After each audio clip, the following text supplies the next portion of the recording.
భారీ వర్షాలు వరదల కారణంగా నష్టపోయిన ప్రతి ఒక్కరిని ఆదుకునేందుకు ప్రభుత్వం కృతనిశ్చయంతో ఉందని మంత్రి అచ్చెన్నాయుడు అన్నారు. పశ్చిమ గోదావరి జిల్లా తణుకు పురపాలక సంఘం కౌన్సిల్ హాల్లో హోంశాఖ మంత్రి వంగలపూడి అనిత, మంత్రి డాక్టర్ తుమ్మల రామారాయుడుతో కలిసి ఆయన అధికారులతో సమావేశం నిర్వహించారు. అధిక వర్షాల వల్ల నష్టపోయిన వరి పంట, గోదావరి వరద ఉధృతిపై చేపట్టాల్సిన చర్యలపై అధికారులతో మంత్రుల బృందం సమావేశం నిర్వహించారు. రెవెన్యూ, అగ్రికల్చర్ శాఖల అధికారులు మరొకసారి పక్కాగా రీసర్వే చేసి నష్టం వివరాలను అందించాలని తెలిపారు. శాశ్వత పరిష్కారం కోసం ప్రతిపాదనలను వెంటనే సమర్పించాలని అధికారులను మంత్రులు ఆదేశించారు. మీరందరూ దయవంచి అక్కడే ఉండాలి. ఒకసారి అందరికీ మళ్ళీ టెలికాన్ఫరెన్స్ లేకపోతే జూమ్ కాన్ఫరెన్స్ ఏదో ఒకటి తీసుకొని ఏ మండలాల్లో ఎవరికైతే వేశారో అందరికీ అక్కడ ఉండమని చెప్పాలి. ఎస్పీ గారి సహకారం తీసుకొని ఏవైతే లంక గ్రామాలు ఉన్నారు, చాలామంది మాకు అలవాటండి, మేము ఇక్కడే ఉంటామని చెప్పి చాలామంది మొండికేస్తారు. అది అలవాటు అందరికీ. మనం అజాగ్రత్త పెడితే ఏదైనా ఒక్క ప్రాణం పోయినా మనం ఎంతమంది ఉండి చాలా బాధపడవలసి వస్తుంది. ఏవైతే లంక గ్రామాలు ఉన్నాయో ఇమీడియట్గా వాళ్ళందరికీ సేఫ్ ప్లేస్ తీసుకురావాలి. అవి కూడా 3,000 రూపాయలు ఇవ్వమని చెప్పాం. అది ఒక ఎవరైతే రీహాబిలిటేషన్ సెంటర్కి వస్తారో వాళ్ళకే ఇమ్మని చెప్పాం. ఒకవేళ గ్రామాల్లో ఇళ్లలో పూర్తిగా వస్తే ఇమ్మని చెప్పాం. మీరు అది కూడా ఇమీడియట్గా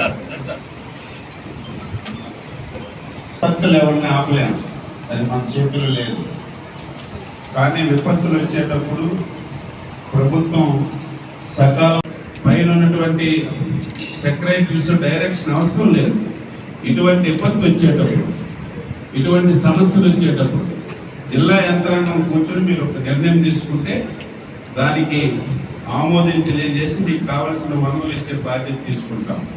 ఎందుకంటే ఇటువన్నీ ఎమర్జెన్సీ, ఇవి ఆగవి, కంపల్సరీ చేయవలసిన బాధ్యత మనపై ఉంటుంది. కాబట్టి పశువుల దానా కానీ ఎక్కడైనా సరే మీకు రీహాబిలిటేషన్ సెంటర్స్ ఎక్కువ కావాలంటే పెట్టండి.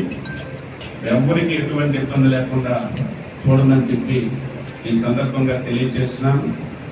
మొత్తం వ్యవసాయం ఎంతవరకు నష్టం జరిగిందో డీటెయిల్గా మీరు రిపోర్ట్ ఇస్తే ముఖ్యమంత్రి గారి దృష్టిలో పెట్టి వాళ్ళకి ఉచితంగా మీరు చెప్పినటువంటి వెరైటీ విత్తనాలు ఇవ్వడం, లేకపోతే ఒక నెల 40 రోజులు అయిన తర్వాత మునిగిపోయిన దానికి నష్టపరిహారం ఎంతవరకు మనం చేయగలం అన్ని ఆలోచనలు చేసి ముఖ్యమంత్రి గారి దృష్టిలో పెట్టి దాన్ని కూడా పరిష్కారం చేద్దాం.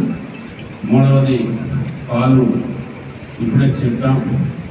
ఇప్పుడు వెళ్ళా నేను ఒక రోడ్డు కూడా కొట్టేశారు. అది ఆర్ఎండి రోడ్డు ఏ రోడ్డు తెలియదు. మనం వెళ్దాం, పొల్యూషన్ ఉండదు, మొత్తం అన్ని పొల్యూషన్ అవుతాయి. వాటర్స్ కూడా మనం సపరేట్గా దానికి కూడా పెట్టుకోవాలి.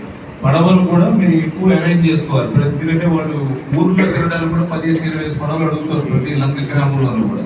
అంటే లోకల్గా మనం ఏదైనా సప్లై చేయాలన్నా కూడా పడవలు ఒకటి అవసరం బాగా. అది దానాతో చెప్పారు, అచ్చెన్నాయుడు గారు ఇందాక ఆర్డర్స్ ఇచ్చారు. అది కూడా ఇమీడియట్లీ కొంచెం స్పీడప్ చేయండి. ఎందుకంటే బాగా ఎక్కువ డిమాండ్ వస్తుంది. ఎందుకంటే పొలాలన్నీ కూడా నానిపోయి ఉన్నాయి కాబట్టి వాటికి ఏ విధంగా కూడా దొరకట్లా, అది స్పీడప్ చేయండి.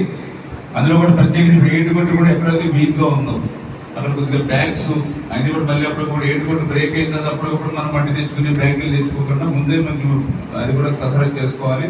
ఆ వీక్ పాయింట్స్ ఏవైతే మీరు ఐడెంటిఫై చేసుకోండి. ఎందుకంటే ఫ్లడ్ పెరుగుతూ ఉంది కాబట్టి ఇవన్నీ కూడా కొంచెం ముందుగానే ప్రికాషన్స్ తీసుకోకపోతే ఇబ్బంది వస్తుంది మళ్ళీ మీకు. అప్పుడు మేజర్గా నోడల్ ఆఫీసర్స్ పెట్టాలి, 24 hours మానిటరింగ్ చేసుకోవాలి. మేడం గారు ఒకసారి మీరు టీసీ తీసుకొని